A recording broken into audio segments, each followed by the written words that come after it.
ನಿಮ್ಮ ಸದಿಚ್ಛಾದಿಂದ ನನ್ನ ಯಜಮಾನ್ರು ಏನು ಈ ಸಾಲಿ ಮಾಡಬೇಕು ಅಂದರು. ಅದಕ್ಕೆ ನಿಮ್ಮೆಲ್ಲರ ಸದಿಚ್ಛಾ, ನಿಮ್ಮೆಲ್ಲರ ಪ್ರಾರ್ಥನಾ, ನಿಮ್ಮೆಲ್ಲರ ಒಳ್ಳೆ ಮನಸ್ಸಿನ ಒಂದು ಆಶೀರ್ವಾದ ಇರಲಿ. ಈಗ ಅವ್ರು ಹೇಳಿದರು, ಇದು ಗದಗಿನ ವಿಶೇಷ, 2 ವಿಶೇಷ. ಒಂದು, ನಾನು ನಮ್ಮ ಮನೆಯವ್ರಿಗೆ ಭಾಳ ಆರಾಮಿರಲಿಲ್ಲ. ನಾವಿಬ್ಬರು ಏನು ಮಾಡೋದು, ಯಾಕಂದರೆ ನಾವಿಬ್ಬರು ಸರ್ಕಾರಿ ನೌಕರರು. ಇನ್ನೊಂದು ಹೇಳ್ತೀನಿ, ಇಷ್ಟು ದೊಡ್ಡ ಸಂಸ್ಥೆ ಅವ್ರು ಹೇಳಿದರು, ಅವ್ರು ಮಾಡ್ತಿರೋ ಸೇವಾ ಎಲ್ಲ ರಾಷ್ಟ್ರ ಸೇವಾ, ಒಂದು ಸಣ್ಣ ಹನಿ ಅಂತ ಹೇಳಿದರು. ಹನಿ ಒಳಗೆ ನಮ್ದು ಇನ್ನೆಷ್ಟು ಸಣ್ಣ ಹನಿ ಇರ್ಬೋದು ನೋಡ್ರಿ. ಅವರ ಹನಿ ಅಂತ ಹೇಳ್ತಿರುವಾಗ ನಾವೇನು ಇದಕ್ಕೇನಾರ ನಮ್ದು ಕೊಟ್ಟೇವಿ ಅಂತಂದ್ರೆ ನಮ್ದು ಅದರೊಳಗಿನ ಹನಿಯೊಳಗಿನ ಎಷ್ಟು ಸಣ್ಣ ಭಾಗ ಇರಬಹುದು ಅನ್ನೋದು ಬಹುಶಃ ನಮಗೆ ಕಲ್ಪನಾ ಮಾಡಲಿಕ್ಕೂ ಸಾಧ್ಯ ಇಲ್ಲ.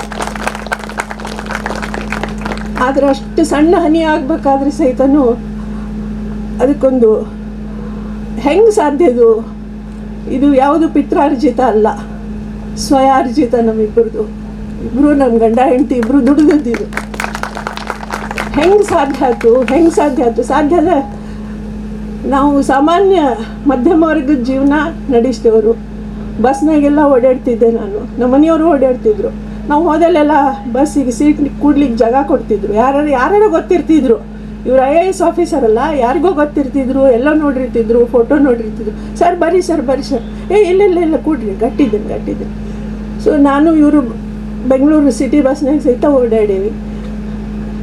ನಂಗೆ ಸೈಕಲ್ ಕಲಿಸ್ಬೇಕಂತ ಭಾಳ ಪ್ರಯತ್ನ ಮಾಡಿದರು. ಯಾಕಂದ್ರೆ ಎಲ್ಲರ ಹೋದ್ರೆ ಬಸ್ಸಿಗೂ ರೊಕ್ಕ ಖರ್ಚು ಮಾಡೋಂಗಿಲ್ಲ, ಬಾಡಿಗೆ ಸೈಕಲ್ ತೊಗೊಂಡು ಇಬ್ಬರು ಸೈಕಲ್ ಮೇಲೆ ಹೋಗಿ ಊರು ಸುತ್ತೋಣ ಅಂತ ಸೈಕಲ್ ಕಲಿಸೋ ಪ್ರಯತ್ನವೂ ಮಾಡಿದರು. ಅದು ನಂಗೆ ಕಲೀಲಿಕ್ಕೆ ಆಗಲಿಲ್ಲ, ಧೈರ್ಯ ಬರಲಿಲ್ಲ. ನಂಗೆ ಬಿದ್ದೆ, 2 ಸಲ ಬಿದ್ದೆ. ಅವರೇ ಕಲಿಸ್ತಿದ್ರು, ಆಗಲಿಲ್ಲ ಅದು. ಆದ್ರೆ ಶೂ ಹಾಕ್ಕೊಂಡು ಮಾತ್ರ ನಡೆಯೋದು ಕಲಿಸಿದ್ರು. ನಂಗೆ ಮೊದಲು ನಡಿಲಿಕ್ಕೆ ಆಗ್ತಿರ್ಲಿಲ್ಲ. ಇಲ್ಲಿಂದ ಅಲ್ಲಿಗೆ ಹೋದ್ರೆ ಕೂತ್ಬಿಡ್ತಿದ್ದೆ, ಅಳ್ಳಿಕ್ಕೆ ಶುರು ಮಾಡ್ತಿದ್ದೆ. ನಮ್ಮವ್ವ ಅಪ್ಪ ನಡೆಸಿರಲೇ ಇಲ್ಲ, ಹಾಗಾಗಿ ನಡಿಲಿಕ್ಕೆ ಬರ್ತಿರ್ಲಿಲ್ಲ. ಅಂದರೆ ಶೂ ಹಾಕ್ಕೊಂಡು ನಡೆಸ್ಲಿಕ್ಕೆ ಶುರು ಮಾಡಿದರು. ಬಸ್ನಾಗ ಓಡಾಡ್ಲಿಕ್ಕೆ ಶುರು ಮಾಡಿದರು. ಯಾಕೆ ಬಸ್ನಾಗ ಹೋಗ್ಬೇಕು ಅಂದರೆ ಎಲ್ಲ ಸಾಮಾನ್ಯರ ಮಂದಿದು ಗೊತ್ತಾಗ್ತದೆ. ನನಗೆ ಸರ್ಕಾರದ ಆಫೀಸರು ನಂಗೆ ಅಲ್ಲಿ ಹೋಗಿ ಅವ್ರ ಸಮಸ್ಯೆಗಳು ತಿಳಿಯುವುದಿಲ್ಲ, ನಿನ್ನ ಹೆಸರು ಬದಲಿ ಮಾಡಬೇಡ ಅಂದರು. ಮೀನಾ ದೇಶಪಾಂಡೆ ಅಂತಂದ್ರೆ ನನ್ನ ಹೆಸರು. ಅದಕ್ಕೂ ಕಾರಣ ಏನು ಅಂದರೆ, ನಿನ್ನ ಹೆಸರು ಬದಲಿ ಬದಲಿ ಮಾಡಿದರೆ ನಂಗೆ ಸಮಾಜ ಗೊತ್ತಾಗೋದಿಲ್ಲ, ನೀ ಅಂತೂ ಬೆಳೆಯೋದೇ ಇಲ್ಲ. ನಿಮ್ಮ ಮಹಿಷಿ ದೊಡ್ಡ ಇದು ವೃಕ್ಷದು, ಅದರೊಳಗೆ ನಿನ್ನ ಮಹಿಷಿ ಅಂತ ಹಾಕ್ಕೊಂಡಿ ಅಂದರೆ ನಿನಗೇನೂ ಇಲ್ದನ್ನ ನಿನ್ಗೆ ಎಲ್ಲರೂ ಮಣಿ ಹಾಕ್ಲಿಕ್ಕೆ ಹತ್ತಾರ, ನೀ ಏನೂ ಆಗೋದಿಲ್ಲ ನೀನು, ಅದಕ್ಕೆ ನೀ ದೇಶಪಾಂಡೆ ಅಂತ ತುಳಿ ಅಂತ ಹೇಳಿದ್ರು. ಅಂದ್ರೆ ನಾನು ಎದಕ್ಕೆ ಹೇಳಿಕ್ಕೆ ಹತ್ತೀನಿ ಅಂದರೆ, ಹೆಂಗೆ ಸಾಧ್ಯ? ಇಬ್ಬರು ಸರ್ಕಾರಿ ನೌಕರರು ಇಬ್ಬರು ಹೆಂಗೆ ಇಂಥ ದೊಡ್ಡ ಸಾಲಿಗೆ ಒಂದು ಏನೋ ಕೊಡ್ಲಿಕ್ಕೆ ಹೆಂಗೆ ಸಾಧ್ಯ ಅಂತಂದ್ರೆ, ಇಂಥ ಒಂದು ಜೀವನ ನಮ್ಮ ಯಜಮಾನ್. ಯಾಕಂದ್ರೆ ಅವ್ರಿಗೆ ನಂಗೆ ಬರೇ ನನ್ನ ಯಜಮಾನ್ ಆಗಿರಲಿಲ್ಲ, ನನ್ನ ಗುರುಗಳು ಆಗಿದ್ದರು. ನಾ ಎಷ್ಟು ಪುಣ್ಯ ಮಾಡೀನಂದ್ರೆ, 1ನೇದು ನಾ ಅಂಥ ಮನೆಯೊಳಗೆ ಹುಟ್ಟೇನಿ, 2ನೇದ್ದು ಇಂಥ ಗುರುಗಳಂಥವ್ರು ನೋಡಿ ನನ್ನ ಜೀವನ ಸೌದದ. ಅದಕ್ಕಿಂತ ದೊಡ್ಡ ಪುಣ್ಯ ನನ್ನ ಜೀವನದೊಳಗೆ ಏನೂ ಇಲ್ಲ. ಆಮೇಲೆ ಅವರು ಹೊಲಿತಿದ್ರು, ಏನು ಒಂದಿಷ್ಟು ಪೈಜಾಮ ಹರಿದ್ರೆ ಎಂದೂ ಅವರು ಬಡಕಲು ಕೊಡ್ತಿರ್ಲಿಲ್ಲ. ಕಾಲರು ನಾ ಯಾರನ್ನೂ ನೋಡಿಲ್ಲ ಇಲ್ಲಿ ತನಕ. ಅವರು ಟೇಲರ್ ಹತ್ರ ಹೋಗಿ ಕಾಲರ್ ತಿರುವಿ ಹಾಕಿಸ್ಕೊಂಡು ಹೊಲಿಸ್ಕೊಂಡು ಬರ್ತಿದ್ರು. ಅವ್ರು ಚೀಫ್ ಸೆಕ್ರೆಟ್ರಿ ಇದ್ದಾಗೂ ಹೋಗ್ಯಾರ. ಮತ್ತು ನಮ್ಮ ಮನೆ ಹತ್ತಿರಿಂದ ಅಲ್ಲಿ ಎಲ್ಲರೂ ಅವ್ರನ್ನ ಹೆಂಗೆ ನೆನೆಸ್ತಾರಂದ್ರೆ, ಸರ್ ಸೈಕಲ್ ಮೇಲೆ ಬರ್ತಿದ್ರು, ಸರ್ ಸೈಕಲ್ ಮೇಲೆ ಬರ್ತಿದ್ರು. ಅಲ್ಲೆಲ್ಲ ಅಂಗಡಿಯವರು ಎಲ್ಲರಿಗೂ ಪರಿಚಯ ಇರೋದು ಸೈಕಲ್ ಮೇಲಿನ ಸರ್ ಅಂತ. ರಿಟೈರ್ ಆದಮೇಲೆ ಗೌರ್ಮೆಂಟ್ ಶಾಲೆಗೆ ಹೋಗಿ ಗಣಿತ ಕಲಿಸ್ತಿದ್ರು. ಅಂದರೆ ಅವ್ರಿಗೆ ಹೆಂಗಿದ್ರು ಅಂದರೆ ಅವ್ರ ಬಗ್ಗೆ ನಂಗೆ ಹೇಳಲಿಕ್ಕೆ ಭಾಳ ಕಷ್ಟ ಆಗ್ತದೆ. ಆದರೂ ಹೇಳ್ತೀನಿ. ಇದನ್ನ ಯಾಕೆ ಹೇಳಲಿಕ್ಕೆ ಹತ್ತೀನಿ ಅಂದರೆ, ಸಾಮಾನ್ಯ ಸರ್ಕಾರಿ ನೌಕರರು ಒಂದು ಸಣ್ಣ ಸೇವಾ ಮಾಡುವಂಥ ಅವಕಾಶನ ಕಲ್ಪಿಸ್ಕೋಬೇಕು ಅಂದರೆ ಅದಕ್ಕೊಂದು ಏನಂತಾರೆ, ಒಂದು ಜೀವನ ನೋಡುವಂಥ ಒಂದು ದೃಷ್ಟಿ ಬೇಕು. ಅದು ಯಾರಿಗೆ ಕೊಟ್ಟರೆ ಅವರಿಗೆ ಅಂದರೆ ಅವ್ರ ಅವರು ಭಾರಿ ಚಂದ ಹೊಲಿತಿದ್ರು. ಸರೋಜಿನಿ ಮಹಿಷಿಯವ್ರ ಹೆಸರು ಹೇಳಿದ್ರಲ್ಲ, ಅವ್ರು ಭಾಳ ಸಣ್ಣ ಆಕಾರ. ಅವ್ರು ದೊಡ್ಡ ದೊಡ್ಡ ಸೀರೆ ಉಡ್ಲಿಕ್ಕೆ ಆಗ್ತಿರ್ಲಿಲ್ಲ ಅವ್ರಿಗೆ ಹೊರಲಿಕ್ಕೆ. ಇವೆಲ್ಲ ವಿಷಯ ಯಾಕೆ ಹೇಳ್ತೀವಿ, ಯಾರಿಗೂ ಗೊತ್ತಾಗೋದಿಲ್ಲ, ಮುಂದೆ ಹೋಗ್ಬಿಡ್ತಾವೆ. ಇಲ್ಲಿ ಬಂದಿರಲ್ಲ, ಅಟ್ಲೀಸ್ಟ್ ನಿಮ್ಮ ಕಿವಿ ಒಳಗಿರಲಿ, ನಿಮ್ಮ ಮನಸ್ಸಿನಾಗಿರಲಿ. ದೊಡ್ಡ ಸೀರೆ, ಆ ಸೀರೆನ ಸಣ್ಣದು ಮಾಡಬೇಕು ಅವ್ರು. ಯಾಕಂದ್ರೆ ವಜ್ಜ ಆಗ್ತದೆ ಸೀರೆ ಅಂತ ಒಂದಿಷ್ಟು ಸೀರೆ ಹರಿತಿದ್ರು, ಅಂತ ಕಟ್ ಮಾಡ್ತಿದ್ರು ಹೊಸ ಸೀರೆ. ಅದನ್ನು ಅವರು ಜಬಲ ಹೊಲಿತಿದ್ರು ಸಣ್ಣ ಹುಡುಗರಿಗೆ. ಯಾಕಂದ್ರೆ ಅವಾಗೆಲ್ಲ ಎಲ್ಲರ ಮನೆಯೊಳಗೂ ಮಕ್ಕಳು ಹುಟ್ಕೊತಿರ್ತಿದ್ರಲ್ಲ, ಈಗ ಕಡಿಮೆ ಆಗ್ಯಾರ ಮಕ್ಕಳು ಹುಟ್ತಿದ್ರಲ್ಲ, ಅವ್ರಿಗೆಲ್ಲ ಅವರು ಕೈಲೇ ಹೊಲಿದೆ ಚಂದ ಜಬಲ ನಾನು ನೋಡೇನೆ. ನಮ್ಮ ಮದುವೆ ಹೊಸದಾಗಿನೂ ನೋಡೇನೆ, ಅವಾಗೂ ಹೊಲಿತಿದ್ರು. ಅಂದರೆ ಇಷ್ಟು ತುಂಡು ಹೊಸ ಬಟ್ಟೆ ಅದ ಅಂದ್ರೆ ಅದರಿಂದ ಒಂದು ಸಣ್ಣ ಕೂಸಿಗೆ ಒಂದು ಹೊಸ ಅಂಗಿ ರೆಡಿ ಆಗಿಬಿಡ್ತಿತ್ತು ಮನೆಯೊಳಗೆ. ಅವ್ರ ಕೈಲೇ ಹೊಲಿಗಿಂದ. ನಮ್ಮ ಮನೆಯವರು ಹಂಗೆ ಹೊಲಿತಿದ್ರು. ನಾ ಹೊಲಿಯೋದ್ರೊಳಗೆ ಸ್ವಲ್ಪ ಹಿಂದೆ. ಅದಕ್ಕೆ ನಾ ಹೊಲಿಲಿಲ್ಲ ಅಂದ್ರೆ ನಿನ್ನ ಕಡೆ ನೋಡಿ 4 ಸಲ ಹೇಳೀನಿ, ಇನ್ನು ಹೇಳುವುದಿಲ್ಲ ನಾನು. ಹೊಲ್ಕೊಂಡ್ಬಿಡ್ತಿದ್ರು. ಅವ್ರು ಸೂಜಿ, ದಾರ, ಡಬ್ಬಿ ಇಂಥ ಜೀವನ ಮಾಡಿದ್ರೆ ಮಾತ್ರ ನಮಗಿಂಥ ಸಂತೋಷ ಸಿಗ್ಲಿಕ್ಕೆ ಸಾಧ್ಯ ಇದೆ. ಇವತ್ತೇನು ಅವ್ರಿಗೆ ನೆನೆಸ್ಕೊಳಕತ್ತೀನಿ. ಈ ಸಂತೋಷ ನಮಗೆಲ್ಲ ಯಾಕೆ ಆಗ್ಲಿಕ್ಕತ್ತದ ಅಂದ್ರೆ, ಹಂಗಂತೆ ಜೀವನದೊಳಗೆ ಕಷ್ಟಪಡಲಿಲ್ಲ. ಮತ್ತು ಅವ್ರ ಸ್ನೇಹಿತರೆಲ್ಲ ಇದ್ದಾರೆ ಇಲ್ಲಿ. ಎಲ್ಲದಕ್ಕೂ ಮಾರ್ಕೆಟ್ ಸರ್ವೆ ಮಾಡ್ತಿದ್ರು. ಯಾಕಂದ್ರೆ ಮೊನ್ನೆ ಇನ್ವಿಟೇಷನ್ ಹಾಕಿದಾಗ ಒಬ್ಬೊಬ್ರದ್ದು ಒಂದೊಂದು ಥರದ ರಿಮಾರ್ಕು. ಆಮೇಲೆ ನಾ ಹೇಳಿದೆ, ನಂಗೆ ಫೋನ್ ನೋಡ್ಲಿಕ್ಕೆ ಆಗೋದಿಲ್ಲ, ನಂಗೆ ವಾಟ್ಸಾಪ್ನಾಗ ನೀವೆಲ್ಲ ಹಾಕೋ ಮೆಸೇಜಸ್ಸನ್ನು ಓದೋ ಅಂತ ಗಟ್ಟಿ ಮನಸ್ಸು ಇನ್ನೂ ಬಂದಿಲ್ಲ.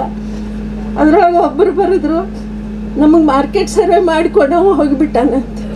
ನಾವೇನರ ಸಾಮಾನು ತೊಗೋಬೇಕು ಅಂದ್ರೆ ಯಾವ ಸಾಮಾನು ಎಲ್ಲೇ ಅಗದಿ ಕಡಿಮೆ ಬೆಲೆಗೆ ಚಲೋ ಗುಣಮಟ್ಟದ್ದು ಎಲ್ಲಿ ಸಿಗ್ತದೆ ಅನ್ನೋದನ್ನು ಯಾರನ್ನ ಕೇಳಬೇಕು ಅಂದರೆ ಮಹಿಷಿ ಇದ್ದಾರೆ. ಎಲ್ಲರೂ ಇವರಿಗೆ ಫೋನ್ ಮಾಡೋರು. ಅಲ್ರಿ ರಿಟೈರ್ ಆಗಿರಿ, ಏನು ಫೋನ್ ರೀ, ಒಟ್ಟು ಒಂದು ಚೂರು ಪುರ್ಸತ್ತಿಲ್ಲಲ್ಲ ಅಂತಂದ್ರೆ ಏನೋ ಕೇಳ್ತಿರ್ತಾರೆ, ನನಗೇನೋ ಗೊತ್ತದ ಹೇಳ್ತೀನಿ ಅನ್ನೋರು. ಆಮೇಲೆ ನಮ್ಮ ಏನು ಸಣ್ಣ ದುಡ್ಡು ಇತ್ತಲ್ಲ, ಆ ಸಣ್ಣ ದುಡ್ಡನ್ನು ದೊಡ್ಡ ದುಡ್ಡು ಮಾಡಿ ಅದರೊಳಗೆ ಶ್ರಮ ಹಾಕಿದವ್ರು ಇನ್ನೊಬ್ರು ಬಂದಾರಿಲ್ಲೇ, ಸುನಿಲ್ ಗಬ್ಬೂರ್. ಬ್ಯಾಂಕ್ ಖಾತೆ ಒಳಗೆ ಒಂಚೂರು ಜಾಸ್ತಿ ರೊಕ್ಕ ಆದ ಕೂಡಲೇ ನೋಡು ಪಾಸ್ಬುಕ್ನಾಗ ಜಾಸ್ತಿ ರೊಕ್ಕ ಆಯ್ತು, ಇಷ್ಟಿರಬಾರ್ದು ಪಾಸ್ಬುಕ್ನಾಗ ಅನ್ನೋರು. ಅಂದ್ರೆ ನಂಗೆ ಪಾಸ್ಬುಕ್ ಖಾಲಿ ಹೆಂಗೆ ಇಟ್ಕೋಬೇಕಂತ ಗೊತ್ತದ, ಅದನ್ನು ಕಲಿಸ್ಕೊಟ್ಟಾರೆ. ಅದ್ರ ಖಾಲಿ ಇಡೋದಂದ್ರೆ ನನ್ನ ಸಲುವಾಗಿನ ಅಲ್ಲ, ಎಲ್ಲರ ಸಲುವಾಗಿ. ಖಾಲಿ ಪಾಸ್ಬುಕ್ ಖಾಲಿ ಇರಬೇಕು, ನನ್ನ ಸಲುವಾಗಿ ಖಾಲಿ ಇರಬೇಕು, ಎಲ್ಲರ ಸಲುವಾಗಿ ತುಂಬ್ತಿರ್ಬೇಕು. ಆ ಒಂದು ಇದನ್ನು ಕಲಿಸೋಗ್ಯಾರ. ಅದನ್ನು ನಾನು ಈಗ ಮುಂದುವರೆಸ್ಲಿಕ್ಕೆ ಹತ್ತೀನಿ. ಮುಂದೇನಾಗ್ತದೆ ಗೊತ್ತಿಲ್ಲ. ಈಗ ಇವತ್ತವ್ರು ಇದ್ದಾರಲ್ಲೇ ಬಂದಾರ, ನಮ್ಮ ಜೋಡಿ ಇದ್ದಾರ, ನೋಡ್ಲಿಕ್ಕೆ ಹತ್ತಾರ. ಅವ್ರಿಗೆ ಸಮಾಧಾನ ಆಗ್ಲಿಕ್ಕೆ ಹತ್ತದ, ನಾ ಹೇಳಿದ ಸಾಲ ಬರ್ಲಿಕ್ಕೆ ಹತ್ತದ. ಆಮೇಲೆ ಅವ್ರಿಗೆ ಇನ್ನೊಂದಿತ್ತು ಏನಂದ್ರೆ, ಇಂಗ್ಲೀಷ್ನಾಗ ಹೇಳೋರು ಚೈಲ್ಡ್ಹುಡ್ ಮೆಮರೀಸ್. ಎಲ್ಲರಿಗೂ ಅಷ್ಟ, ಎಲ್ಲರಿಗೂ ತಮ್ಮ ಬಾಲ್ಯದ ದಿನಗಳವಲ್ಲ, ಅದರಷ್ಟ ಸುಂದರ ದಿನಗಳು ಯಾವುವೂ ಅಲ್ಲ. ಅದರಂಥ ನೆನೆಸ್ಕೊಂಡ್ರೆ ಕಷ್ಟ ಇದ್ರೆ ಕಷ್ಟದ ದಿನಗಳು ಯಾವುವೂ ಅಲ್ಲ. ಅವ್ರು ಸಣ್ಣವರಿದ್ದಾಗ ಶಾಲಿಗೆ ಹೋಗುವಾಗ ಅವ್ರ ಅವ್ವನ ಮುಂದೆ ಬಂದು ಹೇಳಿದ್ರಂತೆ, ಸಣ್ಣವರು ಎಷ್ಟನೇ ಕ್ಲಾಸ್ ಇದ್ರು ನಂಗೆ ಮರ್ತು ಹೋಗ್ಯದ, ಅಕ್ಕ ಅವ್ರಿಗೆ ನೆನಪಿರ್ತದೆ. ಅವ್ವ ಅವರೆಲ್ಲ ಹೋಗ್ತಾರಲ್ಲ ಇಂಗ್ಲೀಷ್ ಶಾಲೆ, ಆ ಶಾಲೆಗೆ ನಾ ಹೋಗ್ತೀನಿ, ಅಲ್ಲೆಲ್ಲ ಯೂನಿಫಾರ್ಮ್ ಎಲ್ಲ ಇರ್ತಾವಲ್ಲ, ಆ ಶಾಲೆಗೆ ನಾ ಹೋಗ್ತೀನಿ ಅಂತ. ಅವ್ವ ಅವ್ರು ಎಷ್ಟು ಸರಳ ಮನಸ್ಸಿನವ್ರು ನೋಡ್ರಿ. ಅವ್ರ ಉತ್ತರ ಏನಿತ್ತಂದ್ರೆ, ಇಲ್ಲಪ್ಪ ಈಗ ಫೀಸ್ ಕೊಡ್ಲಿಕ್ಕೆ ಆಗೋದಿಲ್ಲ, ನೀನು ನಾಳೆ ಕೆಲಸ ಮಾಡ್ಲಿಕ್ಕೆ ಶುರು ಮಾಡ್ತೀಯಲ್ಲ ಅವಾಗ ಆ ಶಾಲೆಗೆ ಹೋಗು. ಇದು ಅದ್ರ ಅವ್ರ ಮಗ ಕೊಟ್ಟದ್ದು ಶಿಕ್ಷಣ. ಈಗ ಅಕ್ಕ ಅವ್ರು ಹೇಳಿದ್ರು, ಸದ್ಯ ಈಗ ಅಲ್ಲಿ ನಾವು ನಡ್ಕೋತ ಬರುವಾಗ ಇನ್ನು ಏನರ ಸಣ್ಣಕ್ಕಿದ್ದೆ ಅಂದ್ರೆ ಈ ಶಾಲೆಗೆ ಇನ್ನೊಂದು ಸಲ ಶಾಲೆ ಓದ್ಬೇಕು ಅನ್ನಿಸ್ಲಿಕ್ಕೆ ಅಂತ. ಅದಕ್ಕಿಂತ ದೊಡ್ಡ ಕಾಂಪ್ಲಿಮೆಂಟ್ ನಿಮ್ಮ ಶಾಲೆಗೆ ಮತ್ತೆ ಯಾವುದೂ ಇಲ್ಲ ಸರ್. ಅದಕ್ಕಿಂತ ದೊಡ್ಡ ಕಾಂಪ್ಲಿಮೆಂಟ್ ಯಾರೂ ಕೊಡ್ಲಿಕ್ಕೆ ಸಾಧ್ಯ ಇಲ್ಲ. ನಾ ಇನ್ನೂ ಸಣ್ಣಕ್ಕೆ ಆಗಿದ್ರೆ ನಾ ಈ ಶಾಲೆಗೆ ಮತ್ತೆ ಬಂದು ಓದ್ಬೇಕು ಅನ್ನಿಸ್ತದೆ ಅಂತ. ಇಲ್ಲೆಲ್ಲ ಸ್ನೇಹಿತರು ಬಂದಿರಿ, ಎಲ್ಲರಿಗೂ ಹಂಗೆ ಒಂದೆರಡು ನಮ್ಮ ಜೀವನದ ಇದನ್ನು ಹೇಳಿದೆ. ಹಂಗೇನು ಮಾತಾಡ್ಲಿಕ್ಕೆ ತಿಳಿಯೋಲ್ತು, ಏನು ಮಾತಾಡ್ಲಿಕ್ಕತ್ತೀನಿ. ಅದಕ್ಕೆ ಎಲ್ಲರಿಗೂ ಬಂದದ್ದಕ್ಕೆ ಎಲ್ಲರಿಗೂ ನಮಸ್ಕಾರ. ಆಮೇಲೆ ಪುಣೆದಿಂದ ಅಲ್ಲಿ the professors are sitting, so you don't understand Kannada, I am sorry. Since I am emotionally moved, I couldn't speak in English. So thank you for coming all the way and blessing this occasion. So thank you. ನಮಸ್ಕಾರ. ರಾಜ್ಯಾದ್ಯಂತ ಜಿಲ್ಲೆಗೊಂದು ಮಾದರಿ CBSE ಶಾಲೆ ಮಾಡಬೇಕು ಅಂತ. ಇದರಲ್ಲಿ ಎರಡು ವಿಷಯ ಇದೆ. ರಾಜ್ಯದ ಎಲ್ಲ ಜಿಲ್ಲೆಗಳಲ್ಲಿ ಮಾಡಬೇಕು ಮಾದರಿ ಶಿಶು ಮಂದಿರ. ಇನ್ನೊಬ್ಬರು ಅನುಕರಣೆ ಮಾಡುವ ಹಾಗೆ, ನಾವೇ ಎಲ್ರಿಗೂ ಒಳ್ಳೆಯ ಶಿಕ್ಷಣ ಕೊಡ್ತೀವಿ ಅಂತ ಅಹಂಕಾರದಲ್ಲಿ ಮಾತಾಡುವಂಥದ್ದಲ್ಲ. ಆದರೆ ಒಂದು ಒಳ್ಳೆಯ ಶಿಕ್ಷಣವನ್ನು ಕೊಟ್ಟು ಸಮಾಜದಲ್ಲಿ ನಮ್ಮಾಗೆ ಯೋಚನೆ ಮಾಡುವಂಥ ಅನೇಕರು ಇದೇ ರೀತಿಯ ಕೆಲಸ ಮಾಡಿ ಸಮಾಜಕ್ಕೆ ಒಂದು ಒಳ್ಳೆಯ ಶಿಕ್ಷಣವನ್ನು ಕೊಡಬೇಕು ಅಂತ ಹೇಳೋದಕ್ಕೋಸ್ಕರ ನಾವು ಈ CBSE ಪಠ್ಯಕ್ರಮವನ್ನು ಪ್ರಾರಂಭ ಮಾಡಿದ್ವಿ. ಈಗಾಗಲೇ ನೀವು ನೋಡಿದಾಗೆ ನಮ್ಮ ಭಾರತೀಯ ಪರಂಪರೆಯ ಸಂಸ್ಕೃತಿ, ಇತಿಹಾಸ ಇದೆಲ್ಲವನ್ನು ಉಳಿಸ್ಕೊಂಡು ಆಧುನಿಕ ಶಿಕ್ಷಣ ಕೊಡಬೇಕು. ನಮ್ಮ ಮಕ್ಕಳು ಇವತ್ತು ಜಗತ್ತಿನಲ್ಲಿ ಒಳ್ಳೆಯ ಹೆಸರು ತಗೋಬೇಕು. ನಿಮಗೆಲ್ಲ ಗೊತ್ತಿದೆ, ಅನೇಕ ದೊಡ್ಡ ದೊಡ್ಡ ಕಂಪನಿಗಳಲ್ಲಿ ಭಾರತದವರೇ ಇರುವುದು. ಈಗ ಇನ್ನೊಂದು ಬಂದಿದೆ, ಭಾರತಕ್ಕೆ ಅಂಥ ವ್ಯಕ್ತಿಗಳು ಬೇಕು. ಭಾರತ ಈಗ ಶಕ್ತಿಶಾಲಿಯಾಗಿದೆ.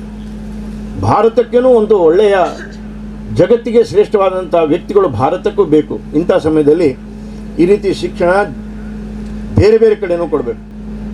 ಒಂದು 3 ವರ್ಷದ ಹಿಂದೆ ಒಂದು ಸಲ ಪ್ರಹ್ಲಾದ್ ಮಹಿಷಿಯವರ ಮನೆಯಿಂದ ನನಗೆ ದೂರವಾಣಿ ಬಂತು. ನನಗೂ ಇವತ್ತಿನವರೆಗೂ ಅದು ಆಶ್ಚರ್ಯದ ಸಂಗತಿ. ಮಹಿಷಿ ಫ್ಯಾಮಿಲಿ ತಮಗೆಲ್ಲರಿಗೂ ಇಲ್ಲಿದ್ದವ್ರಿಗೆ ಅನೇಕ ಗೊತ್ತಿದೆ. ಮಹಿಷಿ ಅಂತ ಒಂದು ಶಿವಮೊಗ್ಗದ ಹತ್ರ ಒಂದು ಊರಿದೆ. ಆ ಊರಿನ ಖ್ಯಾತರವರು ವೈದ್ಯರು ಯಾವುದೋ ಒಂದು ಸಂದರ್ಭದಲ್ಲಿ ಮೈಸೂರು ರಾಜರಿಗೆ ಅನುಕೂಲವಾದಂಥ ಔಷಧಿಯನ್ನು ಅವರು ತಯಾರಿಸಿದರು. ಅದಕ್ಕೆ ಮೈಸೂರು ರಾಜರು ಆ ಊರಿಗೇನೆ ಹೆಸರಿಟ್ಬಿಟ್ರು ಮಹಿಷಿ.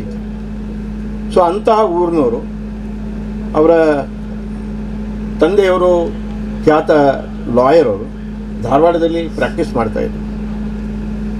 ಇನ್ನೊಂದು ಈ ಧಾರವಾಡ ಕ್ಷೇತ್ರಕ್ಕೆ ಬರುತ್ತಿದ್ದು ಹಿಂದೆ, ಈ ಹಾವೇರಿ ಆಗಿದೆ, ಮುಂಚೆ ಧಾರವಾಡ ಕ್ಷೇತ್ರ ಇದು. ಇಲ್ಲಿ ಸತತವಾಗಿ ಗೆಲ್ತಿದ್ದದಂತೂ ಸರೋಜಿನಿ ಮಹಿಷಿಯವರು. ಸರೋಜಿನಿ ಮಹಿಷಿಯವರು ಖ್ಯಾತ ಸಂಸ್ಕೃತ ವಿದ್ವಾಂಸರು. ಭಾರತದ ಸಂಸತ್ತಿನಲ್ಲಿ ಸಂಸ್ಕೃತದಲ್ಲಿ ನಿರರ್ಗಳವಾಗಿ ಭಾಷಣ ಮಾಡಿದ್ದಾರೆ ಅಂತ ಹೇಳಿದ್ರೆ ಅದು ಪದ್ಮಶ್ರೀ ಡಾಕ್ಟರ್ ಸರೋಜಿನಿ ಮಹಿಷಿಯವರು. ರೆಕಾರ್ಡ್ ಇದೆ. ಅದಾದ ನಂತರ ಯಾರು ಮಾಡಿದ್ದಾರೆ ಅಂತ ಇವತ್ತು ಇಲ್ಲ. ಅಂದರೆ ಸಂಸ್ಕೃತ ವಿದ್ವಾಂಸರು ಹೌದು ಅವರು. ಹೀಗೆ ಅವರ ಜೀವನ ಪೂರ್ತಿ ಸಮಾಜಕ್ಕೋಸ್ಕರ ಮುಡಿಪಾಗಿಟ್ಟರು. ಅವ್ರದ್ದೊಂದು ಮನೆ ಇದೆ ಧಾರವಾಡದಲ್ಲಿ. ಇವರೆಲ್ಲ ಹುಟ್ಟಿ ಬೆಳೆದಂಥ ಜಾಗ, ಮಹಿಷಿ ಫ್ಯಾಮಿಲಿಯವರು ಹುಟ್ಟಿದ ಜಾಗ. ಈ ಜಾಗಗಳು ಸರೋಜಿನಿ ಮಹಿಷಿಯವರ ಹೆಸರಿನಲ್ಲಿ ಅಭಿವೃದ್ಧಿಪಡಿಸಬೇಕು, ಅಲ್ಲಿ ಏನಾದರೂ ಒಳ್ಳೆಯ ಕೆಲಸಗಳಾಗಬೇಕು ಅಂತ ಪ್ರಹ್ಲಾದ್ ಮಹಿಷಿಯವರು ನನಗೆ ಹೇಳಿದರು. ಅವ್ರ ಮನೆಗೆ ಹೋಗಿದ್ದೆ ನಾನು. ನಮ್ಮ ಸಂಸ್ಥೆಗೂ ಅವ್ರು ಬಂದಿದ್ದರು. ನಾವು ಸಹರ್ಷದಿಂದ ಒಪ್ಕೊಂಡ್ವಿ. ಧಾರವಾಡದ ಅವರ ಮನೆ ಇರುವ ಜಾಗದಲ್ಲಿ ನೋಡಿ ಎಂಥ ಒಂದು ಚಿಂತನೆ ನೋಡಿ. ಅಕ್ಕನಿಗೆ ಸರಿಯಾದಂಥ ತಮ್ಮ ಸರೋಜಿನಿ ಮಹಿಷಿಯವರ ತಮ್ಮ ಪ್ರಹ್ಲಾದ್ ಮಹಿಷಿಯವರು IAS ಅಧಿಕಾರಿ, ಖ್ಯಾತ ಸಾರ್ವಜನಿಕ ವ್ಯಕ್ತಿತ್ವ ಇರುವಂಥವರು. ಅವರು ಕರ್ನಾಟಕ ಸರ್ಕಾರದ ಮುಖ್ಯ ಕಾರ್ಯದರ್ಶಿಗಳಾಗಿ ನಿವೃತ್ತಿ ಆದಂಥವರು. ಒಂದು ಮಾತು ಹೇಳಿದರು, ನಮ್ಮಲ್ಲಿ ಏನೊಂದು ಸಂಪತ್ತಿದೆ, ಇದು ಒಂದು ಸಾರ್ವಜನಿಕ ಕೆಲಸಕ್ಕೆ ಉಪಯೋಗ ಆಗಬೇಕು. ಇದು ಸಾರ್ವಜನಿಕರಿಗೆ ಪೂರಕವಾಗಿ ಕೆಲಸ ಆಗಬೇಕು. ಅದಕ್ಕೋಸ್ಕರ ಏನು ಮಾಡ್ಬೋದು? ಧಾರವಾಡದಲ್ಲಿ ನಾವು ಒಂದು ಸ್ಕಿಲ್ ಡೆವಲಪ್ಮೆಂಟ್ ಪ್ರೋಗ್ರಾಮ್ ಮಾಡ್ತೀವಿ ಅಂತ ಹೇಳಿದ್ವಿ. ಅವರು ಬಹಳ ಅದಕ್ಕೆ ಇನ್ಪುಟ್ಸ್ಕೊಂಡು ಕೊಟ್ಟರು. ಮತ್ತು ಅದು ಈಗ ಕಾರ್ಯರೂಪಕ್ಕೆ ಬರುವುದರಲ್ಲಿದೆ. ಅದಕ್ಕೆ ಸಂಬಂಧಪಟ್ಟಂಥ ನೀಲಿ ನಕ್ಷೆಗಳನ್ನು ಮಾಡಿ ನಾವು ಒಂದಷ್ಟು ಚರ್ಚೆಗಳನ್ನು ಅವರ ಶ್ರೀಮತಿಯವರ ಜೊತೆಗೆ ಮಾಡಿದ್ದೀವಿ. ಯಾವ ಥರದ ಇವತ್ತಿನ ಆಧುನಿಕ ಅವರೊಂದು ಮಾತು ಹೇಳಿದರು, ಮತ್ತು ನೀವು skill development tailoring class, computer class ಅದೆಲ್ಲವೆಲ್ಲ ನಮ್ಮ ಭಾಗದ ಅಂದರೆ ಧಾರವಾಡ ಭಾಗದ ಜನ ಇವತ್ತಿನ ಆಧುನಿಕ ವ್ಯವಸ್ಥೆಯಲ್ಲಿ ಬರಬೇಕು, ಆ ರೀತಿ ಆಗ. ಅದಕ್ಕೆ ಪೂರ್ವಕವಾಗಿ ನಾವು ಯೋಚನೆ ಮಾಡಿದ್ವಿ. ಈಗ ತಾನೇ ಭಾಳ ಚರ್ಚೆ ಆಗ್ತಿರುವಂಥದ್ದು ಆರ್ಟಿಫಿಷಿಯಲ್ ಇಂಟೆಲಿಜೆನ್ಸ್, ChatGPT, ಈ ಥರದ ಕೆಲವು ವ್ಯವಸ್ಥೆಗಳನ್ನು ಅಲ್ಲಿ ಕಂಪ್ಯೂಟರ್ ಇಂಜಿನಿಯರಿಂಗ್ ಆದವರು ಅಥವಾ ಡಿಪ್ಲೊಮಾ ಆದವರು ಅಥವಾ ಅನೇಕರು ಹೊಸಬರು ಇವರಿಗೆ ಡಿಪ್ಲೊಮಾ ಕೋರ್ಸ್ಗಳನ್ನು ಮಾಡಬೇಕು. ಸೆಂಟರ್ ಆಫ್ ಎಕ್ಸಲೆನ್ಸ್ ಅವ್ರು ಬಂದಿದ್ದು ಅವರ ಮಾತಿನಲ್ಲಿ ಸೆಂಟರ್ ಆಫ್ ಎಕ್ಸಲೆನ್ಸ್, ಗ್ರಾಮೀಣ ಪ್ರದೇಶದ ಜನಕ್ಕೆ ಅದು ಅನುಕೂಲ ಆಗಬೇಕು. ಈ ರೀತಿ ಅವರ ಶಬ್ದಗಳು ಇವತ್ತಿಗೂ ನನಗೆ ನೆನಪಿದೆ. ಆ ರೀತಿಯ ಒಂದು ಸೆಂಟರ್ನ ಅವರ ಸ್ವಂತ ಮನೆ ಧಾರವಾಡದ ಹೊಸ ಯಲ್ಲಾಪುರದಲ್ಲಿ ಏನು ಮನೆ ಇದೆ ಆ ಜಾಗದಲ್ಲಿ ಬರುವುದಿದೆ. ಬೆಂಗಳೂರಿನ ಜಾಗದಲ್ಲಿ ಒಂದು ಯೋಗ ಸೆಂಟರ್, ಒಂದು RT ನಗರಕ್ಕೆ ಹತ್ತಿರ ಇದು. ಹಾಗಾಗಿ ಅಲ್ಲಿನ ಜನರಿಗೆ ಒಳ್ಳೆಯ ಯೋಗ ಮತ್ತು ಇನ್ನಿತರ ಸಂಗೀತ, ನೃತ್ಯ ಈ ರೀತಿಯ ಒಂದು ಚಟುವಟಿಕೆ ಮಾಡಬೇಕು ಅಂತ ಯೋಚನೆ ಮಾಡಿ ಅದಕ್ಕೂ ಭೂಮಿ ಪೂಜನ ಮಾಡಿದ್ವಿ. ಈಗ ಇಷ್ಟರಲ್ಲೇ ಇನ್ನೊಂದು ತಿಂಗಳಲ್ಲಿ ಅದರ ಕನ್ಸ್ಟ್ರಕ್ಷನ್ ಕೆಲಸ ಪ್ರಾರಂಭ ಆಗಿದೆ. ಮಹಿಷಿಯವರ ಬಗ್ಗೆ ನಾನು ಪರಿಚಯ ಮಾಡಿದೆ. ಡಾಕ್ಟರ್ ಸರೋಜಿನಿ ಮಹಿಷಿಯವ್ರದ್ದು ಪರಿಚಯ ಆಗಿದೆ. ಮಹಿಷಿಯವರ ಕುಟುಂಬನೂ ಬಹಳ ದೊಡ್ಡ ಕುಟುಂಬ. ಗದಗ್ನಲ್ಲಿ ಮಾಡಬೇಕಾದ್ರೆ ಒಂದು ಕಾರಣ ಇದೆ. ನನ್ನ ಹತ್ರ ನಾನು ಹೇಳಿದೆ, ನಾವು ಜಿಲ್ಲೆಗೊಂದು ಶಾಲೆ ಮಾಡ್ತಿದ್ದೀವಿ, ಹಾಗಾಗಿ ನಾವು ಉತ್ತರ ಕರ್ನಾಟಕದಲ್ಲಿ ಜಾಸ್ತಿ ಮಾಡಬೇಕು ಅಂತಿದ್ದೀವಿ ಅಂತ ಹೇಳಿದ ತಕ್ಷಣ ಹುಬ್ಳಿಯಲ್ಲಿ ಮಾಡಿ ಅಂತ ಹೇಳಿದ್ರು ಪ್ರಹ್ಲಾದ್ ಮಹಿಷಿಯವರು. ಆಗ ನಾವು ಹೇಳಿದ್ವಿ ಹುಬ್ಳಿಯಲ್ಲಿ ಆಲ್ರೆಡಿ ಈಗ 2 ಇದೆ ಧಾರವಾಡದಲ್ಲಿ ಅಂತೇಳಿದ ತಕ್ಷಣ ಗದಗ್ನಲ್ಲಿ ಮಾಡಿ. ನನಗೆ ಭಾಳ ಆಶ್ಚರ್ಯ, ಗದಗ್ ಏನು ನಮ್ಗೆ ಗೊತ್ತಿಲ್ಲ. ಇಲ್ಲ ತಕ್ಷಣ ಅವ್ರು ಹೇಳಿದ್ರು ಗದಗ್ನಲ್ಲಿ ಇವರನ್ನು ತೋರಿಸಿ, ಇವರ ಬಂಧುಗಳೆಲ್ಲ ಜಾಸ್ತಿ ಅಂತ, ಮೀನಾಕ್ಷಿಯವರ ಬಂಧುಗಳೆಲ್ಲ ಜಾಸ್ತಿ, ನೀವು ಗದಗ್ನಲ್ಲಿ ಮಾಡಿ. ಆಮೇಲೆ ಗೊತ್ತಾಯಿತು ಅವರ ಪ್ರಹ್ಲಾದ್ ಮಹಿಷಿಯವರ ತಾಯಿ ಊರು ಕೂಡ ಇದೇ ಜಿಲ್ಲೆಯಲ್ಲಿ ಬರುತ್ತೆ, ಗದಗ ಹತ್ರ ಬರುತ್ತೆ. ಸೊ ಅವರು ಈ ಗದಗಿನ ಭಾಳ ಹತ್ತಿರದವರು ಅಂತ ನನಗೆ ಆಮೇಲೆ ಗೊತ್ತಾಯಿತು. ಆಮೇಲೆ ಅವ್ರ ಕುಟುಂಬ ಇಲ್ಲೇ ಲಕ್ಷ್ಮೀಶದಲ್ಲಿದೆ, ನೆರೆಗಲ್ಲಲ್ಲಿ ಒಂದಷ್ಟು ಜನ ಇದ್ದಾರೆ. ಹಾಗಾಗಿ ನಾವು ಸರಿಯಾದ ಜಾಗಕ್ಕೆ ಬಂದಿದ್ದೀವಿ ಅಂತ ಸ್ವಲ್ಪ ಹುಡುಕಾಟ ಮಾಡಬೇಕು. ಆಯಿತು, ಜಾಗಕ್ಕೆ ಈ ಜಾಗ ಸಿಗಬೇಕಾದ್ರೆ ನಮ್ಮ ಮನಸ್ಸಿಗೆ ಬಂದಿತ್ತು ಇದೇ ಜಾಗ ಬೇಕು ಅಂತ. ನಾನು ಅನೇಕ ಸಲ ಅವರು ಕೇಳೋರು ಏನಾಯಿತು ಅಂತ. ಇಲ್ಲ, ಒಂದು ಜಾಗ ನೋಡಿದ್ವಿ, ಯಾಕೋ ಕೈಗೆ ಬರ್ತಾ ಇಲ್ಲ, ಪ್ರಯತ್ನ ಮಾಡ್ತಾ ಇದ್ದೀವಿ ಅಂತ. ಇಲ್ಲ ನೀವು ಮುಂದಕ್ಕೆ ಹೋಗಿ ಆಗುತ್ತೆ ಅಂದರು. ಅವ್ರು ಹೇಳಿದ ಸ್ವಲ್ಪ ದಿವಸದಲ್ಲಿ ಅದು ಆಗೋಯ್ತು. ನಾನು ತಕ್ಷಣ ಅವ್ರಿಗೆ ಫೋನ್ ಮಾಡಿ ಹೇಳಿದೆ ಜಾಗ ಆಗಿದೆ ಅಂತ. ಈ ಜಾಗಕ್ಕೆ ಮೊದಲನೇ ಸಲ ಅವ್ರು ಬಂದಿದ್ದಾರೆ. ಒಂದು ಎತ್ತರದ ಜಾಗ, ಸಿಟಿಗೆ ಸ್ವಲ್ಪ ಹತ್ತಿರದ ಜಾಗ, ಒಂದು ಒಳ್ಳೆಯ ಚೌಕ ಇರುವಂಥ ಜಾಗ, 5 ಎಕರೆ ಪ್ರದೇಶ. ಆಮೇಲೆ ಇಲ್ಲಿ ಯಾವ ಥರ ಶಾಲೆ ಬರಬೇಕು, CBSE ಶಾಲೆ ನೀವೆಲ್ಲ ನೋಡಿದ್ವಿ. ಈ CBSE ಶಾಲೆಯಲ್ಲಿ ಯಾವ ಥರದ ಕಟ್ಟಡ ಇರಬೇಕು, ಅತ್ಯಾಧುನಿಕವಾದಂಥ ವ್ಯವಸ್ಥೆಗಳಿರಬೇಕು, ಇಲ್ಲಿನ ಮಕ್ಕಳಿಗೆ, ಇಲ್ಲಿನ ಜನಕ್ಕೆ ಸಂತೋಷ ಆಗಬೇಕು, ಒಳ್ಳೆಯ ಶಿಕ್ಷಣ ಸಿಗಬೇಕು, ಒಳ್ಳೆಯ ವ್ಯವಸ್ಥೆಗಳು ಬೇಕು, ಲ್ಯಾಬು, ಲೈಬ್ರರಿ, ಆಟದ ಮೈದಾನ. ನೀವು ನೋಡಿರ್ಬೋದು, ನಾವು ಮಾಸ್ಟರ್ ಪ್ಲ್ಯಾನ್ ಹಾಕಿದ್ದೀವಿ. ಒಂದು ಸೌತ್ ವೆಸ್ಟಲ್ಲಿ ಬಿಲ್ಡಿಂಗ್ ಇದೆ, ಉಳಿದೆಲ್ಲ ಇದು ಮೈದಾನ, ಆಟದ ಮೈದಾನ, ಚಿಲ್ಡ್ರನ್ ಪ್ಲೇ ಏರಿಯಾ ಸಪ್ರೇಟ್ ಇದೆ, ಬಾಸ್ಕೆಟ್ಬಾಲು, ವಾಲಿಬಾಲು, ಟ್ರ್ಯಾಕ್ಸ್ಗಳು, ಇಲ್ಲಿ ಮುಂದೆ ವಾಲಿಬಾಲ್ ಕೋರ್ಟ್, ಇದೆಲ್ಲ ಫುಟ್ಬಾಲ್ ಎಲ್ಲವೂ ಆಡುವಂಥ ಜಾಗ, ಭಾಳ ವಿಶಾಲವಾದಂಥ ಜಾಗ ಇದೆ. ಮುಂದೆ ಅಕಸ್ಮಾತ್ ಇದನ್ನು ಎಕ್ಸ್ಪಾನ್ಷನ್ ಮಾಡಬೇಕಾದ್ರೂ ವ್ಯವಸ್ಥೆ ಇದೆ. ಈಗ ಪ್ರಾರಂಭ ಒಟ್ಟು ಇದು ಮಾಸ್ಟರ್ ಪ್ಲ್ಯಾನ್ನಲ್ಲಿ 1.25 ಲಕ್ಷ ಸ್ಕ್ವೇರ್ ಫೀಟ್ ಇಷ್ಟಿದೆ. ಅದರಲ್ಲಿ ಈಗ ಪ್ರಾರಂಭದಲ್ಲಿ ಸುಮಾರು 60,000 to 65,000 ಚದರಡಿಯನ್ನು ನಾವೀಗ ಕಟ್ಟಲಿಕ್ಕೆ ಪ್ರಾರಂಭ ಮಾಡ್ತೀವಿ. ಪ್ರಾಯಶಃ ಇನ್ನೊಂದು ತಿಂಗಳಲ್ಲಿ ಇದರ ಅಕ್ಷರಶಃ ಆ್ಯಕ್ಚುಲ್ ಪ್ರಾರಂಭ ಆಗುತ್ತೆ. ಈಗ ದಾಖಲೆಗಳನ್ನು ಮಾಡುವಂಥದ್ದು, ಪ್ಲ್ಯಾನ್ ಸ್ಯಾಂಕ್ಷನ್ ಇತ್ಯಾದಿ ಕೆಲಸಗಳು ನಡೀತಿರೋದ್ರಿಂದ ಇದು ಇವತ್ತಿನ ದಿವಸ ಒಳ್ಳೆಯ ಮುಹೂರ್ತ ಅಂತ ಇವತ್ತು ನಾವು ಪೂಜೆ ಮಾಡಿದ್ವಿ. ಸಾಕಷ್ಟು ಮುಂಚೆನೇ ಈ ಮುಹೂರ್ತವನ್ನು ತಗೊಂಡು ಇವತ್ತಿಲ್ಲಿ ಪೂಜೆ ಮಾಡಿದ್ವಿ. ಆ ಕುಟುಂಬದ ಹಿರಿಯರಾದಂತಹ ಶ್ರೀಯುತ ಪ್ರಹ್ಲಾದ್ ಕುಲಕರ್ಣಿಯವರು ಇಲ್ಲೇ ಲಕ್ಷ್ಮೀಶದಲ್ಲಿ ಇರ್ತಾರೆ. ಅವರು ಈ ಪೂಜೆಯನ್ನು ನೆರವೇರಿಸಿದರು. ಭಾಳ ಕಾಕತಾಳೀಯ. ಈ ಮಾತೃಭೂಮಿಯ ಸೇವೆಯನ್ನು ಮಾಡಬೇಕು. ನನಗೆ ವಿದ್ಯಾಭ್ಯಾಸ ಇಲ್ಲದಿರೋ ಪರವಾಗಿಲ್ಲ, ನಾನು ಭೂಮಿಯಲ್ಲಿ ಅನ್ನವನ್ನು ಜನರಿಗೆ ಕೊಡ್ತಾ ಅದಕ್ಕೆ ಸೇವೆಯನ್ನು ಮಾಡ್ತೀರಿ ಅಂತ ಈಗ 70 ವರ್ಷದಿಂದ ಅವರು ಈ ಭೂಮಿ ಸೇವೆಯನ್ನು ಮಾಡ್ತಾ ಇದ್ದಾರೆ. ಅವ್ರ ಕೈಯಿಂದಲೇ ಅವರ ದಿವ್ಯ ಹಸ್ತದಿಂದ ಇವತ್ತು ಈ ಶಾಲೆಯ ಕಟ್ಟಡದ ಭೂಮಿ ಪೂಜಾ ಕಾರ್ಯಕ್ರಮವನ್ನು ನಡೆಸಿದ್ದೀವಿ. ರಾಷ್ಟ್ರೋತ್ಥಾನದ ಹೆಸರು ಕೇಳಿ ಇವರು ಮಾಡೇ ಮಾಡ್ತಾರೆ ಅಂತ ವಿಶ್ವಾಸದಲ್ಲಿ ಅಡ್ಮಿಷನ್ ಮಾಡ್ತಾ ಇದ್ದಾರೆ. ಒಂದು ಅಂದರೆ ಇವರು ಹೇಳಿದ ಹಾಗೆ ಒಳ್ಳೆಯ ಶಿಕ್ಷಣ, ಅದರಲ್ಲಿ ನಾವು ಕಾಂಪ್ರಮೈಸ್ ಮಾಡಲ್ಲ. ಅದ್ರ ಜೊತೆಗೆ ಒಳ್ಳೆಯ ಸಂಸ್ಕಾರ. ಇವತ್ತು ತುಂಬ ಕೊರತೆಯಾಗಿ ನಾವು ಎಲ್ಲ ಕಡೆಯಲ್ಲಿ ಕಾಣ್ತಿರೋದು, ಶಿಕ್ಷಣಗಳು ಕೊಡುವಂತಹ ನೂರಾರು ಸಾವಿರಾರು ಶಾಲೆಗಳಿದ್ದಾವೆ, ಬಹಳ ಒಳ್ಳೆಯ ಶಿಕ್ಷಣ ಕೊಡ್ತಾರೆ. ನಾನೇನು ಅಹಂಕಾರದಿಂದ ರಾಷ್ಟ್ರೋತ್ಥಾನದಲ್ಲಿ ಒಳ್ಳೆಯ ಶಿಕ್ಷಣ ಕೊಡ್ತಾರೆ ಅಂತ ಹೇಳಿಲ್ಲ. ನಾವೊಂದು ಹೇಳೋದಿದೆ, ಒಂದು ಮಾರ್ಕ್ ಕಡಿಮೆ ಆದರೂ ಪರವಾಗಿಲ್ಲ, ಒಂದು ಮಾರ್ಕ್ ಕಡಿಮೆ ಆದರೂ ಪರವಾಗಿಲ್ಲ, ಆದರೆ ನಿಮ್ಮ ಮಗನಿಂದ ನಿಮಗೆ ನಿಮ್ಮ ಕುಟುಂಬಕ್ಕೆ ರಿಮಾರ್ಕ್ ಬರಬಾರ್ದು. ಅಕಸ್ಮಾತ್ ಒಂದು ಮಾರ್ಕ್ ಕಡಿಮೆ ಆದರೆ ಏನಾಗಲ್ಲ, ಮತ್ತೆ ಅವನ ಜೀವನದಲ್ಲಿ ಮೇಲೆ ಬರ್ತಾನೆ.